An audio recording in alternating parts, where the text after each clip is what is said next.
tonight we will continue our study, a look at the book, The Law.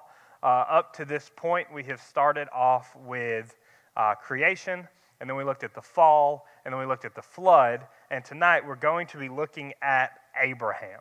It's kind of our first big character study. And my goal tonight, it's a lot of chapters. Abraham goes from chapter 12 to chapter 25 of Genesis. So it's a lot of chapters for us to get into tonight. So the way that I've done it is I've kind of chunked it and broken it down so we can look at it kind of thematically. And so we're going to look at it thematically, chronologically. So we're going to look at it theme by theme, and each theme we're going to go in chronological order. So if you want to go ahead and start taking notes, if you're going to do that, I can give you kind of the layout of how that's going to go. We will first start off tracking the covenant through these chapters 12 through 25. We will then move on to track Abraham's obedience. After that, we will track Abraham's disobedience. And from there, we will track God's faithfulness. So the goal is to look at these one theme at a time, 12 through 25. And then we'll start in 12 through 25, 12 through 25. So that's how kind of we'll go. So you guys will have to do a lot of flipping tonight because there are a lot of chapters that cover Abraham. There are a lot of things that we need to get to talk about Abraham. There are a lot of things really that are important to understanding the narrative of Abraham. And so what we're going to start out with today is looking at our first theme, which is the covenant.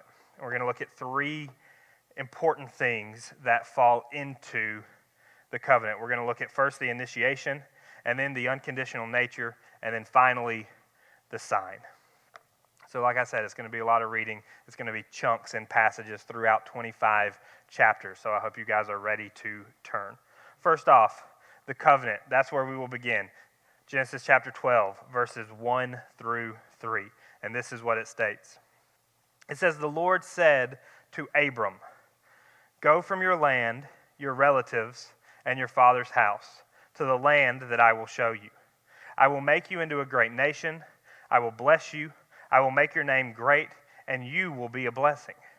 I will bless those who bless you. I will curse anyone who treats you with contempt, and all the peoples on earth will be blessed through you.'"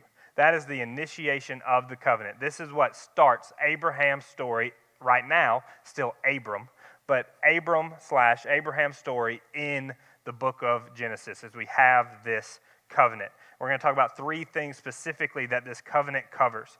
The first one being land, that something that God will give to Abraham is land.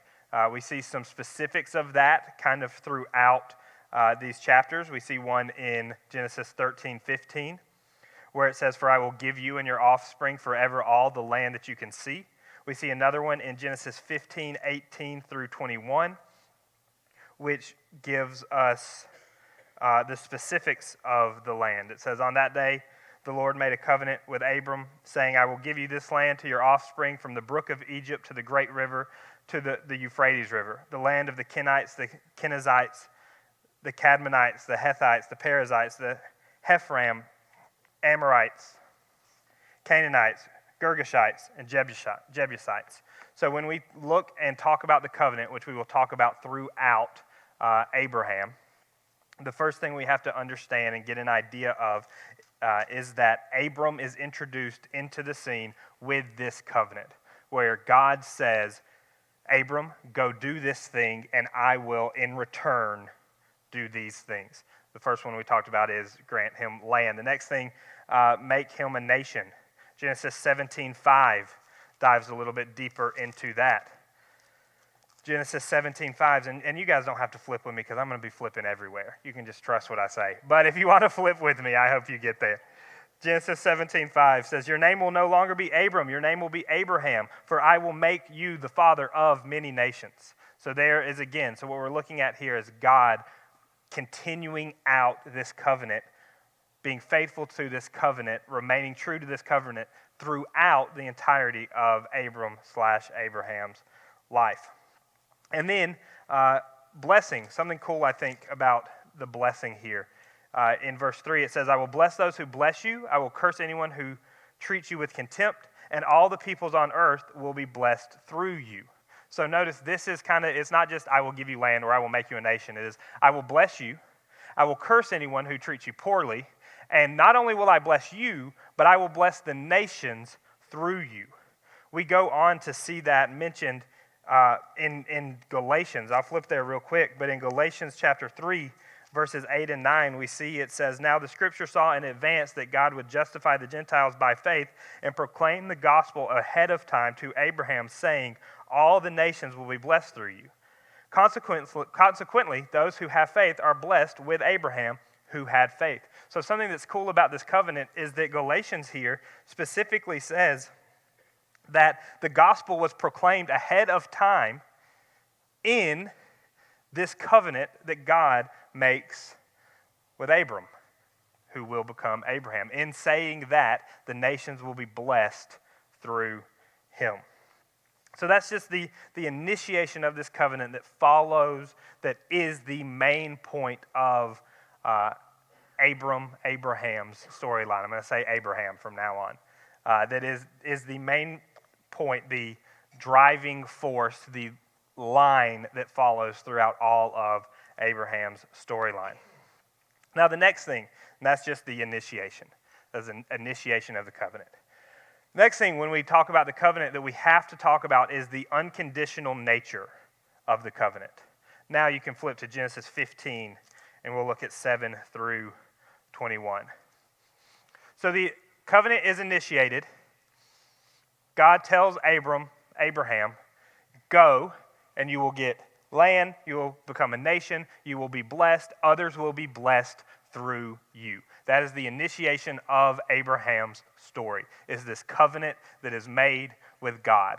The next thing we see in Abraham's story, in his narrative, is the unconditional nature of this covenant that is made between Abraham and God. And we see that in Genesis 15, 7 through 21. And it says this. This is God talking to Abraham. He says, he also said to him, I am the Lord who brought you from Ur to the Chaldeans to give you this land to possess. But he said, Lord God, how can I know that I will possess it? So in this, notice, we're just in the second point of Abraham fulfilling or walking out this covenant that God made with him. And Abraham is going, God, how do I know that I will possess what you said I will possess? I'm doing it. You told me to go, I'm going. You told me that you'd give me land. You told me that you would make me a nation. You told me that you would bless me. You told me that others would be blessed through me. And here, by chapter 15, we see Abraham going like, but Lord, how do I know? Can you give me a sign of how I know? And that's what we see here. In verse 9, he said to him, bring me a 3-year-old cow, a 3-year-old female goat, a 3-year-old ram, a turtle dove, and a young pigeon. So he brought all of these to him, cut them in half, and laid the pieces opposite each other. But he did not cut the birds in half. Birds of prey came down on the carcasses, but Abram drove them away. As the sun was setting, a deep sleep came over Abram, and suddenly great terror and darkness descended on him. Then the Lord said to Abram, know this for certain, your offspring will be resident aliens for 400 years in a land that does not belong to them, and will be enslaved and oppressed. However, I will judge the nation they serve, and afterward they will go out with many possessions. But you will go to your ancestors in peace, and be buried at a good old age. In the 4th generation they will return home, for the iniquity of the Amorites has not yet reached its full measure. When the sun had set and it was dark, a smoking fire pot and a flaming torch appeared and passed between the divided animals. On that day, the Lord made a covenant with Abram, saying, I give this land to your offspring, from the brook of Egypt to the great river, the Euphrates River, and we've read all of that already. So here we see the unconditional nature. Abram is going, what? How do I know? How am I sure that this covenant that we've just talked about, this land covenant, this nation covenant, this covenant of blessing, how do I know how do I know it's true? How do I know how it'll be provided? How do I know? And God says, go get these animals. And Abram would have been aware, would have known what is happening. He would have understood this as the right of dismembered animals, for lack of a better term.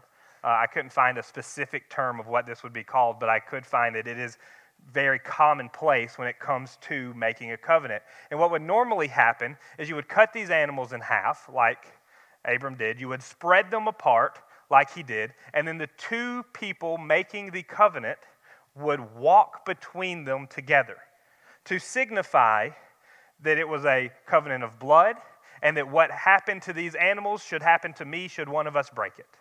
That is what this covenant signifies. So you cut them in half and you walk through them together. So Abram says, how do I know? How do I know? And God says, go get the animals.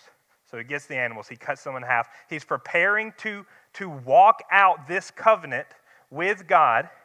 And it gets dark. A time passes, right? Because it says he doesn't cut the birds in half. And they laid out long enough for birds of prey to swoop down on them. So some time passes. And then Abraham is put into this deep sleep. And in this sleep vision, he's kind of given this vision of what is to come. And then he sees this vision of God appearing. If you look in verse 17, when the sun had set and it was dark, a smoking firepot and a flaming torch appeared and passed between the divided animals. So we have this vision that Abraham is having.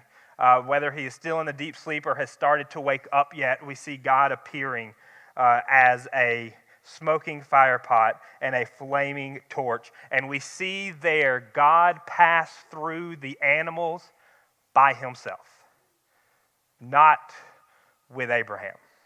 Meaning that God takes this covenant that he has made with Abraham, which he has said, go, and you will get land, and you will become a nation, and you will be blessed, and you will bless others. And then I will seal this covenant, not in a me and you walking through these dismembered animals as normally, but me, just me, by myself.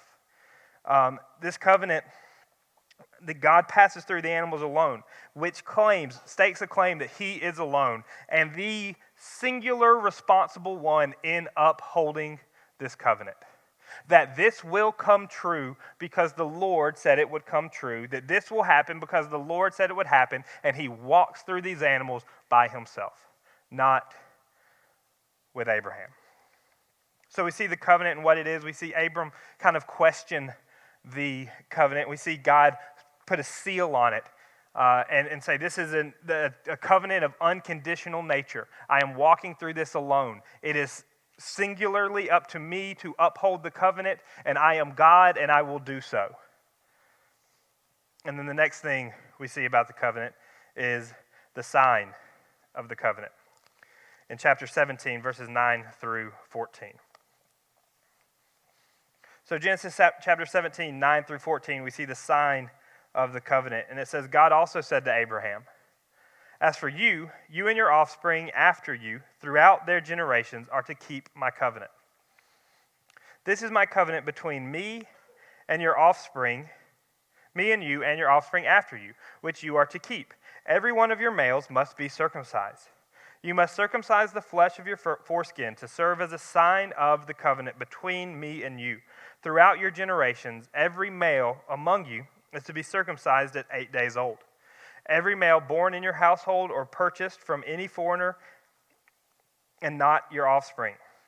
Whether born in your household or purchased, he must be circumcised. My covenant will be marked in your flesh as a permanent covenant. If any male is not circumcised in the flesh of his foreskin, that man will be cut off from his people, for he has broken my covenant. So we've seen the initiation of the covenant, God laying out what the covenant is. We've seen the unconditional nature of the covenant, God stamping the covenant by himself by taking the right of dismembered animals by himself. And now we see the sign of the covenant, which is circumcision. So circumcision here is a lifelong mark on their flesh. It says specifically, it talks about what it is. The foreskin of the males are cut off at 8 days old. This is a physical mark on the flesh, a lifelong physical mark on the flesh that shows that they are a part of God's physical blessing in the world. Now, circumcision is something, we just talked about it being a covenant of unconditional nature, saying God will uphold it by himself. But then he looks at Abraham and says, now, make sure you and your line, you and your ancestor, everyone in your family from here on out is circumcised as a sign of the covenant, or else you will be removed from the covenant. It says specifically, he will be cut off from his people, for he has broken my covenant. So circumcision is something that God requires Abraham to do in order to keep the covenant. However, if you notice, God still refers to it as my covenant. God doesn't say, if we look here, in verse 13, the second half, my covenant will be marked in your flesh as a permanent covenant, not ours. Right? God has stamped it. God will keep it. This is Abraham and his lineage making a physical mark saying, I belong to the covenant. I belong to the work that the Lord has done and what he has promised us to do.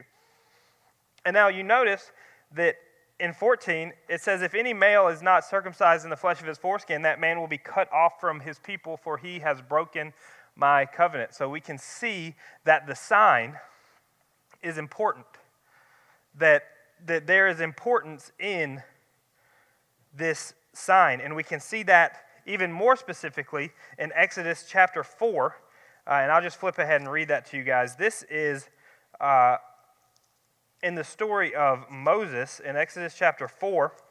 We can see specifically, it says, on the trip at an overnight campsite, it happened that the Lord confronted him, this is Moses, and intended to put him to death. Right, think about that. This is Moses. The Lord confronted him and intended to put him to death. So Zipporah took a flint, cut off her son's foreskin, threw it at Moses' feet, and said, you are a bridegroom of blood to me. So he let him alone. At that time she said, you are a bridegroom of blood, referring to the circumcision. So in Genesis 17, God says, be circumcised, let it be a physical mark of my covenant with you.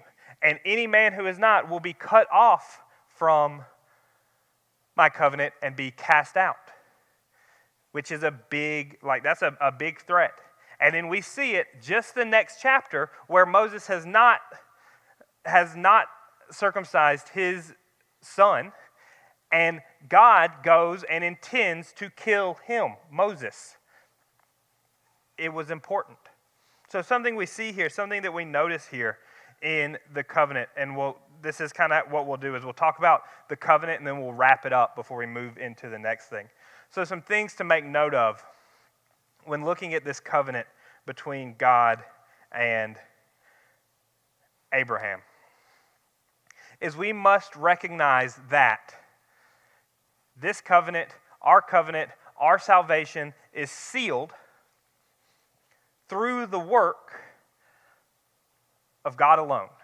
In the same way, this covenant, God refers to it as my covenant. God walks through the animals by himself. It is sealed by the work of God alone. In the same way, the new covenant, in the same way that our salvation through Jesus Christ is filled through the work on the cross. However, in the same way we see circumcision here, God requires Abraham's people to take a stand into that covenant, to remain in his covenant. We must believe with our hearts, confess with our mouth that Jesus is Lord and Christ raised him from the dead. Right? We don't get to just say, oh, God did all the work and thank you for that. I'll just go do whatever I want to. Here specifically, this is a big thing that God is calling them to do with circumcision. God is saying, I have done all of the work. I have sealed this covenant. It is done because I have done it, and I have promised by myself through this rite of animals. Now, your only thing you've got to do for me is show the world that you're mine. The only thing that you've got to do for me is show the world that you belong to me. And that's what happens in the covenant. From the covenant, we're going to look at Abraham's obedience. So we're going to flip back to chapter 12. Right after the chapter 12, verse 4 specifically. After Abram is called and the covenant is initiated, the very next thing we see in chapter 12, verse 4, the first part is this. So Abram went as the Lord told him. If we look back at that covenant, the very first part, the Lord said to Abram, go from your land, your relatives, and your father's house to the land that I will show you. I will make you into a great nation. I will bless you. That's what we've already talked about the initiation of the covenant. But that starts with, in order for that to all transpire, he says to Abram, go. Go from your land, your relatives, and your father's house to the land that I will show you. And right now we're looking at Abraham's obedience, because in verse 4, the first half, it says, so Abram went as the Lord had told him. Abraham knew he was called, so he began to walk. Abraham knew he was called, so he started walking. So often, there are things that the Bible specifically calls us to do. It calls us to go make disciples. It calls us to love our neighbor as ourselves. It calls us to love one another. It calls us to do all of these things. Those things don't require prayer. We don't have to go, let me stop and pray and see if I should do this thing here. If the Bible has already said to do it, then we are to go and do it. In the same way that God says, Abraham, go do this, and he says, okay, and just starts walking. We want confirmation to a T before we start doing anything. We want to know exactly what God wants to do in us before we decide if we're going to let him do it. Something that blows my mind every time I read this is that it specifically says, go to the land that I will show you. And he just goes. He gets up and he starts walking. He doesn't say, now go out here to the airport and take a left, and then you'll be on Schillinger. And then once you get down by the Walmart, if you take a left, go down a little ways. I'm giving y'all directions to my house. But he doesn't. He just says, go. Get up and go to a place that I'll show you. And he gets up and goes. Listen, guys, we do not have to wait for confirmation to do the thing that God has already told us to do. We don't have to sit around and go, yeah, but I'm not really sure of the specifics yet. But what if I do it and it doesn't work out? Abraham is leaving a lot. Well, he brings Lot. Abraham is leaving a whole, his whole family. He's getting up a bunch. Abraham is leaving a bunch. He gets up and leaves, and he walks away from it because God told him to go, and he said, okay, I'll go. So when we look at Abraham's obedience, we're going to look at it in two big chunks. The first one is the obedience to act. Well, the first one is the obedience to go, which is what we just talked about. The next one is the obedience to act, which we see in Genesis 17, verses 23 through 27. So we see the covenant, we see Abraham's obedience, and first we see it in his obedience to go. Then we see it in his obedience to act. In Genesis 17, 23 through 27, it says this. This is right after, if you guys have kept up with how we're flipping through this, this is right after the sign where God says, circumcise all your men. Everyone be circumcised as a physical representation. And so in 17, 23 through 27, we see this. So God took his son Ishmael, and those born in his household or purchased, every male among the members of Abraham's household, and he circumcised the flesh of their foreskin on that very day, just as God had said to him. Abraham was 99 years old when the flesh of his foreskin was circumcised, and his son Ishmael was 13 years old when the flesh of his foreskin was circumcised. On that very day, Abraham and his son Ishmael were circumcised, and all the men of his household, whether born in his household or purchased from a foreigner, were circumcised with him. Abraham's belief in the covenant was proved by his obedience to this command. What we believe will show in our actions.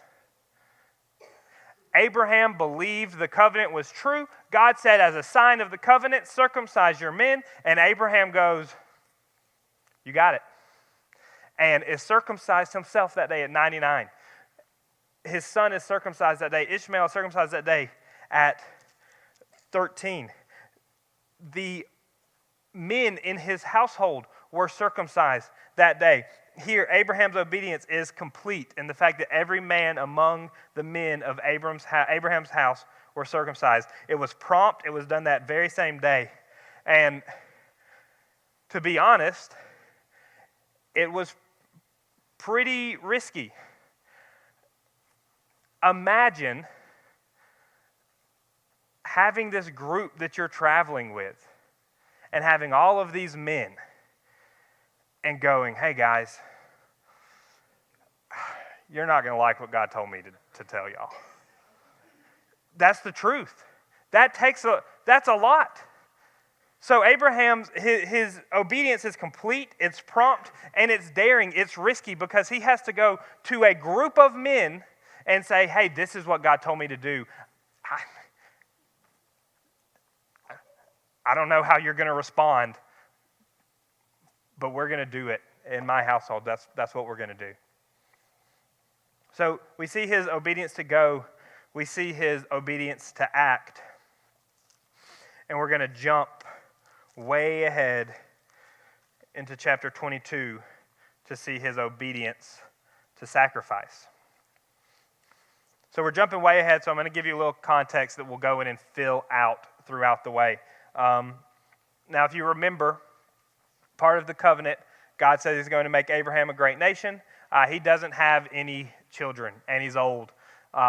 Eventually, we'll get to all of the exacts in some of these next few points. He and his wife Sarah, in their old age, have a son. They name him Isaac. It is just one son. They are promised that Isaac will be the one that their line will run through, that he will be made nations through the person of Isaac, and that's what we see. But then, all of a sudden, in Genesis chapter 27, they've waited long. We've seen places where he has been obedient. We have seen places where God has sealed the covenant, where he has asked Abraham to do these things that would uphold the covenant on his part. We've seen all of this. We've seen Isaac being born, which will now be his heir. It will be the one who all of the nations come through Abraham. And then in Genesis 22, 2 through 10, we see God talking to Abraham about this son, about the son that the nations were supposed to come through. And it says this: "Take your son," he said, "your only son Isaac, whom you love. Go to the land of Moriah and offer him there as a burnt offering on one of the mountains I will tell you about." So Abraham got up early in the morning, saddled his donkey, and took with him 2 of his young men and his son Isaac. He split wood for a burnt offering and set out to go to the place that God had told him. On the 3rd day, Abraham looked up and saw the place in the distance. Then Abraham said to his young men, "Stay here with the donkey. The boy and I will go over there to worship. Then we'll come back to you." Abraham took the wood for the burnt offering and laid it on his son Isaac. In his hand he took the fire and the knife, and the 2 of them walked on together. Then Isaac spoke to his father, Abraham, and said, "My father?" And he replied, "Here I am, my son." Isaac said, "The fire and the wood are here, but where's the lamb for the burnt offering?" Abraham answered, "God himself will provide the lamb for the burnt offering, my son." Then the 2 of them walked on together. When they arrived at the place that God had told him about, Abraham built the altar there and arranged the wood. He bound his son Isaac and placed him on the altar on top of the wood. Then Abraham reached out and took the knife to slaughter his son. So we see immediately his obedience to go, his obedience to act, and now his obedience to sacrifice. David Guzik says, Abraham had to learn the difference between trusting the promise and trusting the promiser, which is one of my favorite quotes that I've heard this year. Abraham had to learn the difference between trusting the promise and trusting the promiser. We can put God's promise before God himself and feel it is our responsibility to bring the promise to pass, even if we have to disobey God to do it. Trust the promiser no matter what, and the promise will be taken care of. Abraham had to go, God promised me that I will be a nation, if we look back, and we will in just a minute, we will right now. Genesis 21:12 specifically says, "But God said to Abraham, do not be distressed about the boy and about your slave. Whatever Sarah says to you, listen to her, because your offspring will be traced through Isaac." So he has been told by God that his line will come through, specifically through Isaac.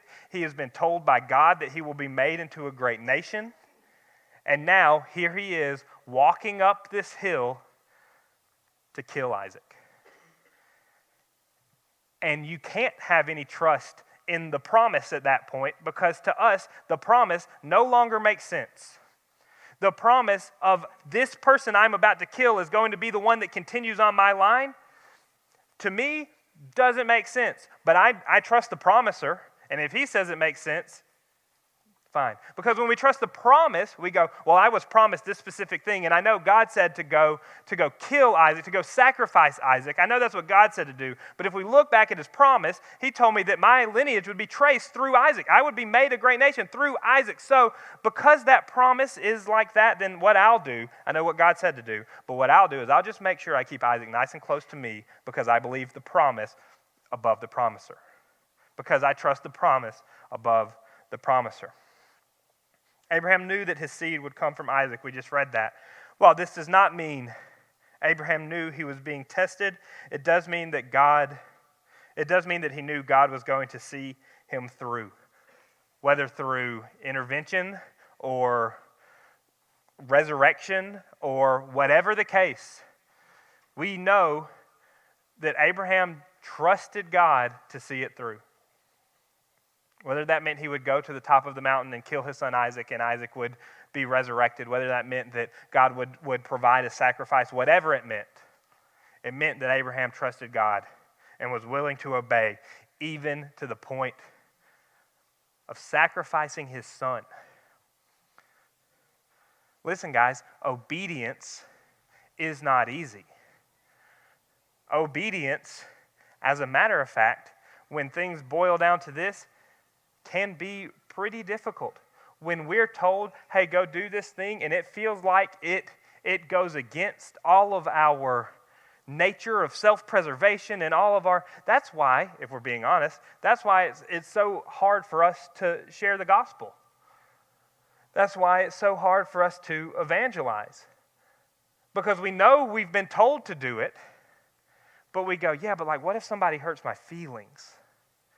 Yeah, but what if somebody tells me no? Abraham, more than anyone maybe, more than a lot of people in the history of the earth, had the excuse to go, yeah, but that means my son dies. Yeah, but my one son, and the way that it is worded, if we look in verse 2, take your son, he said, your only son Isaac, whom you love. Go to the land of Moriah. Offer him there as a burnt offering. It's like every piece of that is this, take your son, your only son, the one you love, offer him as a burnt offering. He had, if we want to talk about excuses not to obey, that feels like a big one. Not a good one, but a big one. And he walked up the hill.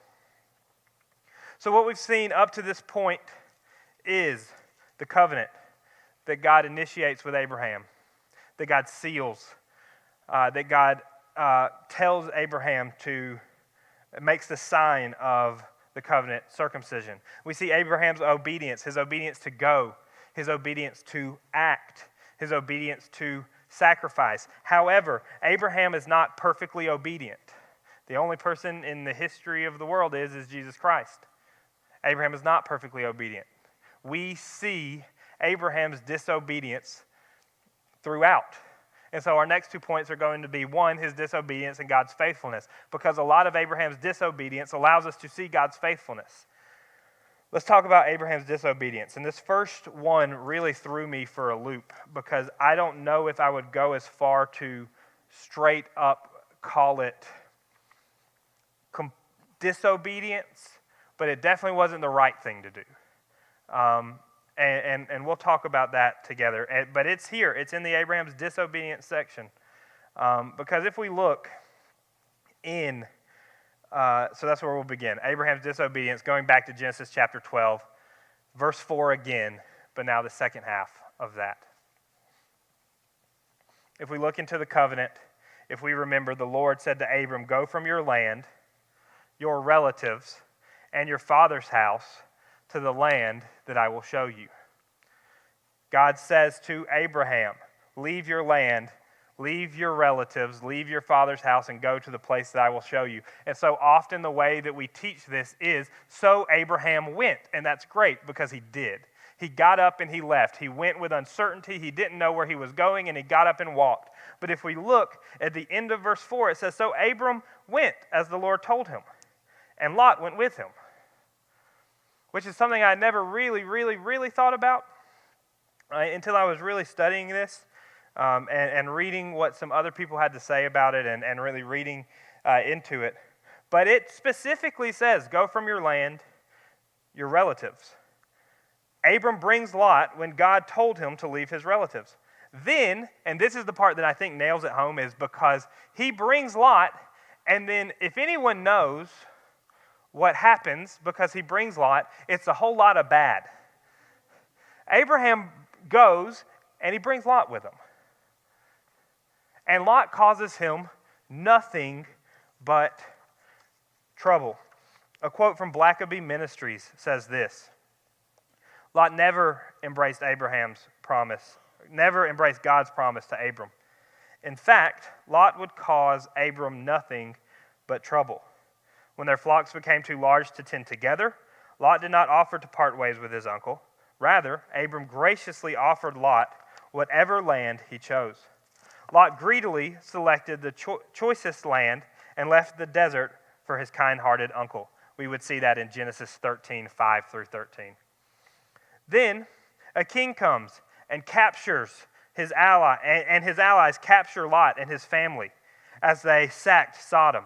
And Abram is forced to chase across the length of Israel in order to rescue his nephew. That happens in Genesis 14, 13 through 17.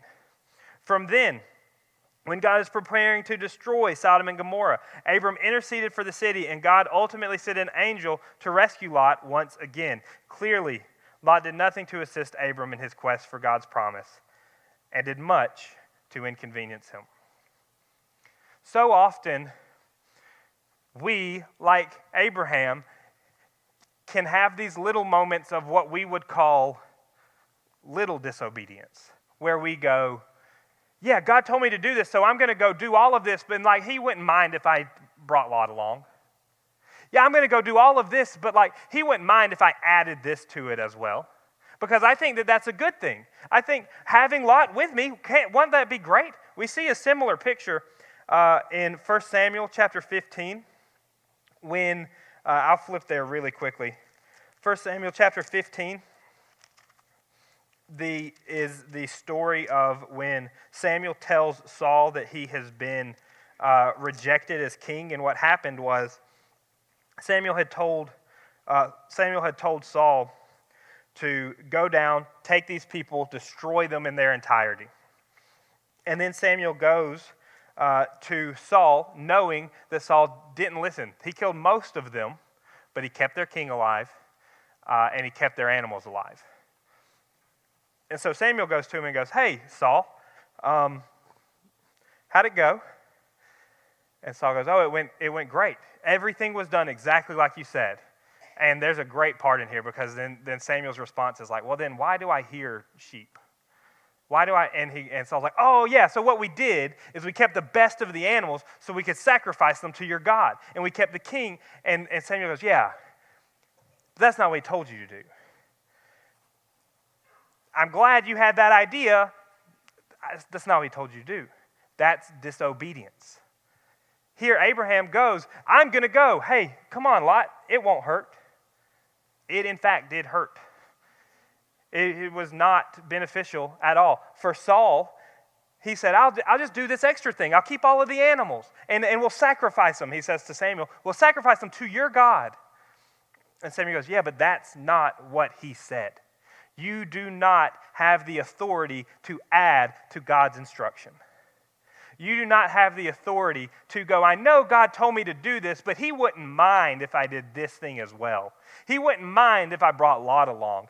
He would be happy if I kept the animals to sacrifice to him. I'm sure that was just an oversight on his part, because I know he loves sacrifice. So that's what I'll do. And this is something that we as humans do maybe more than we could ever imagine, because I have seen it so much recently in Cooper, my oldest son. Because you can go, hey, Cooper, go do this thing. And Cooper will go do something else and go, you look at this thing that I've done. And I'll go, that's great. That's not what I said to do. It's a good thing. And I'm sure in your mind it was helpful. It wasn't. I told you to do because I'm aware of what needs to be done and how it needs to be done. Lot does all of these things because Abram went and brought Lot with him. If we go even further, right, like this nation that comes from Abraham is in a consistent war with the nations, the Moabites and the Ammonites, that come from Lot. So that little disobedience, that little mistake, that little, oh, God won't mind, not only gave Abraham the worst land between the two, had Abraham chase him down throughout Israel, had Lot have to be saved from Sodom and Gomorrah, it also produced the Ammonites and the Moabites, which were, so this little mistake, what seems like something just this big, had repercussions for his whole line. Disobedience is a big deal. Then there's disobedience with Sarah. We see it in Genesis 12, 10 through 20, and we see it in Genesis 20, 2 through 18. In Genesis 12, 10 through 20. Now, if you make a note, this is right after we started. So Abraham gets up and starts walking, and then the next story we have is like this one. So he gets up and he starts walking, and then immediately, Genesis 12, 10 through 20, there was a famine in the land, so Abram went down to Egypt to stay there for a while because the famine in the land was severe. When he was about to enter Egypt, he said to his wife Sarah, now look, I know what a beautiful woman you are. When the Egyptians see you, they will say, this is his wife. They will kill me, but let you live. Please say you're my sister so that it will go well for me because of you, and my life will be spared on your account. When Abram entered Egypt, the Egyptians saw that the woman was very beautiful. Pharaoh's officials saw her and praised her to Pharaoh, so the woman was taken to Pharaoh's household. He treated Abram well because of her, and Abram acquired flocks and herds, male and female donkeys, male and female slaves, and camels. But the Lord struck Pharaoh and his household with severe plagues because of Abram's wife Sarah. So Pharaoh sent for Abram and said, what have you done to me? Why didn't you tell me she was your wife? Why did you say she's my sister? So that I took her as my wife. Now, here's your wife, take her and go. Then Pharaoh gave his men orders about him, and they sent him away with his wife and all that he had. So here, plagues are sent on the Pharaoh in Genesis 12, and all of the wombs are closed. If we look ahead, all of the wombs are closed of the women, in Genesis 20, all of the wombs of Abimelech, spoiler, he does it again. Abram does this exact same thing again in Genesis chapter 20, and in chapter 12, the Pharaoh has plagues upon him, and then in chapter 20, Abimelech, who he tells the exact same lie to, his women's wombs are closed, all because of Abraham. If we look to that Genesis 22 through 18, we'll just look at it for just a second. Essentially what happens is the same exact thing, except now with Abimelech. He goes, Abraham and Sarah walk through. Abraham goes, they will say, you're my wife. They'll kill me. Tell them you're my sister. She says, I'm his sister. Abimelech takes her, has a dream, gives her back, because the wombs of all of the women in his household were closed because he had Abram's wife. But then If we look at the end of that, look in Genesis 20, 14. Then Abimelech took flocks and herds and male and female slaves and gave them to Abraham and returned his wife Sarah to him. This is after the same lie that they told to Pharaoh, they tell to Abimelech. Abimelech has a dream and returns Sarah, and this is what happens next. He returns his wife Sarah to him. Abimelech said, "Look, my land is before you. Settle wherever you want." And he said to Sarah, "Look, I'm giving your brother 1,000 pieces of silver. It is a verification of your honor to all who are with you. You are fully vindicated." Then Abraham prayed to God, and God healed Abimelech, his wife, and his female slaves so that they could bear children. For the Lord had completely closed all the wombs in Abimelech's household on account of Sarah, Abraham's wife. Now, the crazy thing about this is, this happens. Abimelech says, "I didn't know. He lied to me. I did it with a pure heart." God says, "I know you did it with a pure heart. That's why all you've got to do, return her, get Abraham to pray for you, for he is a prophet." That's what happens here. So now at the end of this, he returns her to Abraham and has to go like, okay, now God said, in order for me to be healed, you would have to pray for me. Imagine being Abraham. They're walking in, lying, having your wife taken, having this man's household, the wombs of his women are closed. He's tormented. He has to return them to her. And then you have to stand there and you have to go approach God and say, "Hey, heal them. I know this is my fault. Hey, I recognize this is because of my disobedience. Hey, I recognize this was me. Heal them, God." So we see he's disobedient twice and lying about his wife. And we're going to jump back into, we're going to talk a little bit about that more about that in just a minute, because the next thing we see is disobedience with Hagar. Genesis chapter 16, 1 through 4. So like we've talked about, he promises them a nation, but he's old. Sarah gets to a point where she's like, well, maybe it's not me. Maybe you're the father of all nations, but I'm not. Maybe you're the father of these nations, but I'm not the mother of them. So maybe take my servant Hagar, and maybe she can have an offspring that can be the seed of these nations. Genesis 16, 1 through 4. Abram's wife Sarah had not borne any children for him, but she owned an Egyptian slave named Hagar. Sarah said to Abram, "Since the Lord had prevented me from bearing children, go to my slave. Perhaps through her I can build a family." And Abraham agreed to what Sarah said.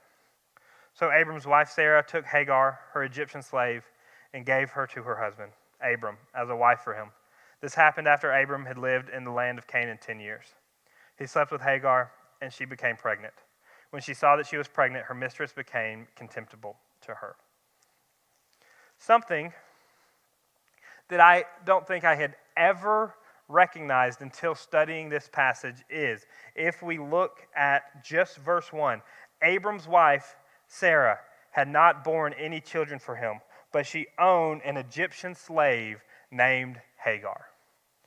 Now, if we look at Abraham's life, the only recorded instance of Abraham going through Egypt is the last disobedience we talked about, where he goes and he lies to the Pharaoh, and Pharaoh takes Sarah. And in response, if we look at it together,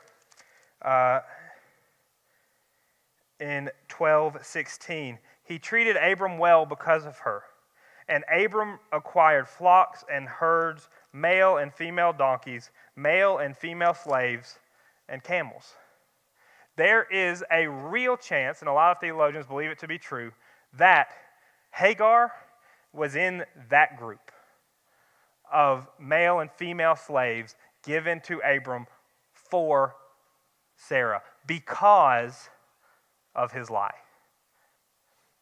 Spurgeon says this, "Very likely Hagar was one of the slaves given to him by Pharaoh when he dismissed him and Sarah. And you know what trouble Hagar brought into the family. If Abraham had lived the separated life and not fallen into the custom of those round about him, he would not have had that sin and sorrow concerning Hagar, nor would he have had that righteous rebuke from Abimelech, when again he had acted deceitfully with regard to his wife. This is something that I never thought about and blew my mind as I was reading it. Abraham's sin to lie to Pharaoh very likely produced Hagar, who produced Ishmael, that led to this sin, which, here, listen guys, sin oftentimes begets sin.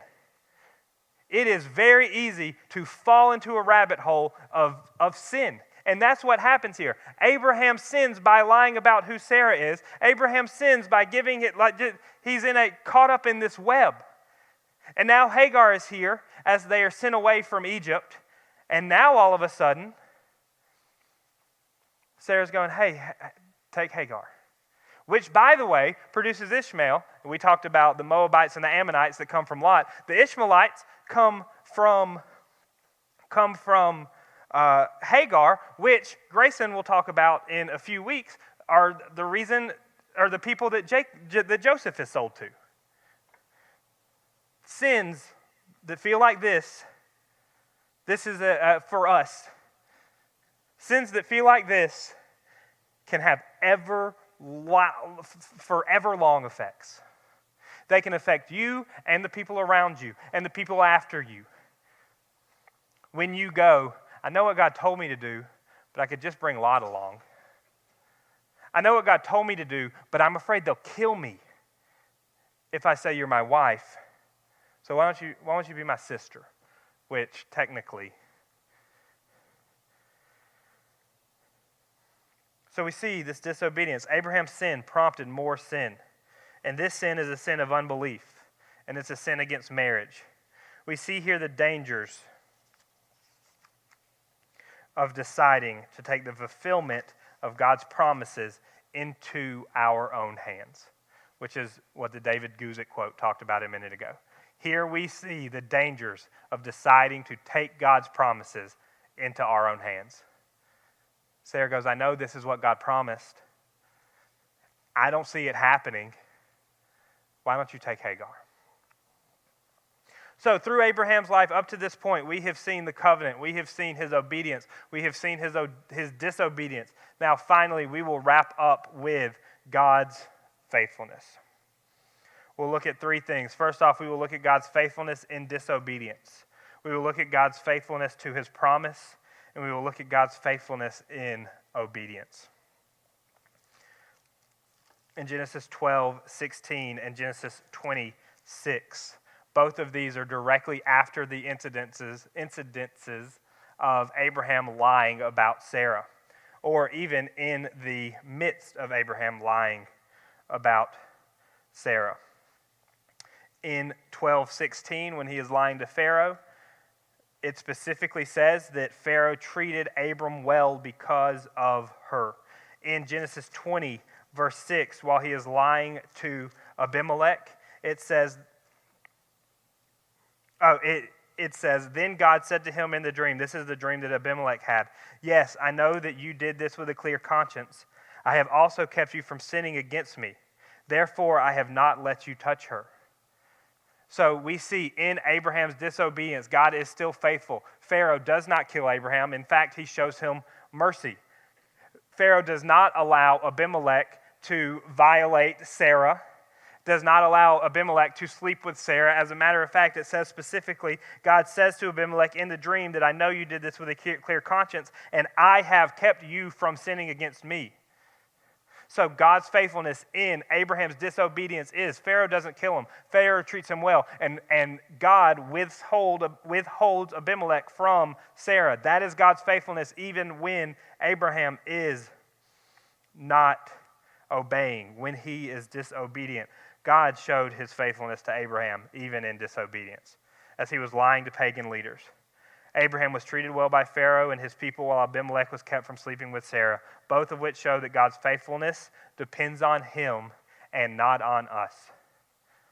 This is the picture of God walking through the animals by himself, because the covenant because the relationship did not depend on Abraham's goodness, but God's faithfulness. Next, we see that he is faithful to his promise. Genesis 21, 1 through 7. The Lord came to Sarah as he had said, and the Lord did for Sarah what he had promised. Sarah became pregnant and bore a son to Abraham in his old age, at the appointed time God had told him. Abraham named his son who was born to him, the one Sarah bore to him, Isaac. When his son Isaac was 8 days old, Abraham circumcised him, as God had commanded him. Abraham was 100 years old when his son Isaac was born to him. Sarah said, God has made me laugh, and everyone who hears will laugh with me. She also said, who would have told Abraham that Sarah would nurse children? Yet I have borne a son for him in his old age. 25 years after the promise was made, the promise was fulfilled. Not because Abraham was perfect in his obedience, but because God is perfect in his faithfulness. All of this not to say that we should not be pursuing God with all that we have, because we should. But all of this to say that your righteousness and the fulfillment of the things that God has said does not depend on you. And then finally, we see faithfulness in obedience. Let's turn to Genesis chapter 22. We've already read the story. We're going to start in verse 10, which is where we left off in the story of Abraham being willing to sacrifice Isaac. It said, then Abraham reached out and took the knife to slaughter his son. But the angel of the Lord called to him from heaven and said, Abraham, Abraham. He replied, here I am. Then he said, do not lay a hand on the boy or do anything to him. For now I know that you fear God, since you have not withheld your only son from me. Abraham looked up and saw a ram caught in the thicket by its horns. So Abraham went and took the ram and offered it as a burnt offering in place of his son. And Abraham named that place, the Lord will provide. So today it is said, it will be provided on the Lord's mountain. Then the angel of the Lord called to Abraham a second time from heaven and said, by myself I have sworn. This is the Lord's declaration. Because you have done this thing and not withheld your only son, I will indeed bless you and make your offspring as numerous as the stars of the sky and the sand on the seashore. Your offspring will possess the city gates of their enemies, and all nations of the earth will be blessed by your offspring, because you have obeyed my command. Abraham went back to his young men, and they got up and went together to Beersheba. And Abraham settled in Beersheba. Abraham displayed his heart towards God, and that he was willing to give up his only son. God displays his heart towards us in the same way, in that he was willing and did give his only begotten son. And then notice, when God intervenes and he sends the ram,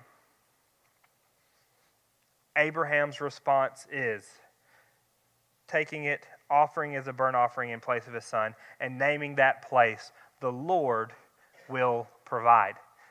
Naming that place, this is what the Lord has done here. Not, he didn't name it the place where I almost killed my son. He didn't name it the place where I was scared to death. He named it after what the Lord did, not after what he did. But we see, however, the Lord still required a sacrifice. God did not call off the sacrifice. Instead, he required there be a sacrifice, and he provided it himself.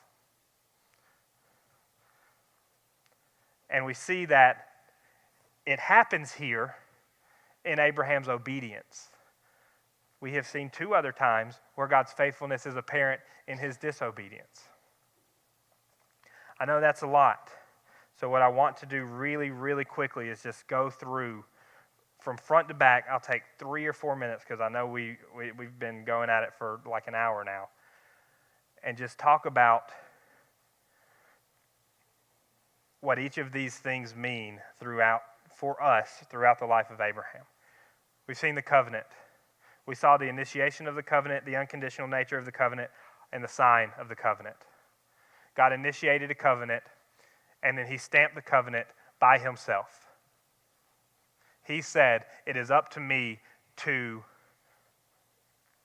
hold up this covenant. He put Abraham in a deep sleep. He walked through it solo. He stamped the covenant by himself. However, he then required a sign from Abraham. Listen, guys, our salvation is stamped because of the work of Jesus, because of the spilled blood of Jesus, not because of anything that we can do. However, we are still called to go do. We are not called to work for our salvation, but from our salvation. And that's a mirror of what happens here. Then we see Abraham's obedience. We see his obedience to go, his obedience to act, and his obedience to sacrifice. In the same way, we should be willing when God says get up and go to get up and go, and not say, Lord, let me make sure I have everything in. Let me make sure. So this, and then this, and then this, and then finally this is what's going to happen. Is that right? That's what we do. But Abraham said, God said, go to a place I'll show you. Abraham got up and walked.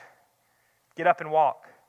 We're to be obedient to go. We're to be obedient to act. When God said to Abraham, circumcise yourself and all the men, he does it. We're called to act promptly. We're called to act courageously. We're called to act completely. That's what we see with Abraham in the circumcision. And then he is obedient to sacrifice. In the same way we should be. Listen, guys, if there's something that you hold so tight that if God said you've got to let that go, you would say no, there's an issue. We see it in Abraham willing to offer his son Isaac. In his mind, the only thing that makes sense about how the covenant will be fulfilled is through him, through Isaac. It's the only thing that makes sense to him. But he goes and he says, the Lord told me to do it, and I trust the promise or more than the promise, so I will. We cannot hold on to things so tightly that if the Lord said let it go, we would not. We see Abraham's disobedience, and in all three of these things, in him taking Lot, in him lying about Sarah, and in him sleeping with Hagar, we see the same thing repeatedly. There is no such thing as little disobedience. You're not allowed to add on to God's instruction. And things that seem this big can follow you and those around you. The incident with Lot. He had to camp in a worse spot. He had to chase him through Israel. He had to be saved out of Sodom and Gomorrah. He birthed the Ammonites and the Moabites. The incident where he lied about Sarah in Egypt. Most likely, he receives Hagar during that time. And then Hagar leads to another sin, which then leads to the Ishmaelites, who then are the people that Joseph are sold into. Listen, guys, your sin does not happen in a vacuum.